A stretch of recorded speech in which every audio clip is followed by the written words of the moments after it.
আজকে বানাচ্ছি দই বড়া। আমার সেই শ্বশুর শাশুড়ি যখন এসেছিল সেই বানিয়েছিলাম, তারপর থেকে আর হয়ে ওঠেনি।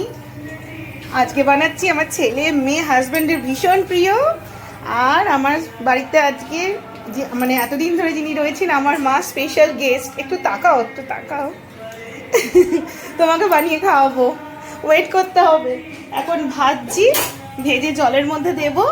এই কটা ভাজা হয়ে গেছে, তারপরে আমার তো সবাই যেন দই বড়া আমি কি করে বানাই সেইভাবেই বানাবো। ও বড়াগুলোকে নিয়ে আমি এখন জলে ঢালছি। ছাইচো বেশ একটা আলাদা মুডই লাগে এই সমস্ত দই বড়া করতে, দারুণ লাগে। আমার খুব ভালো লাগে যখন এই দই বড়া ভাজি।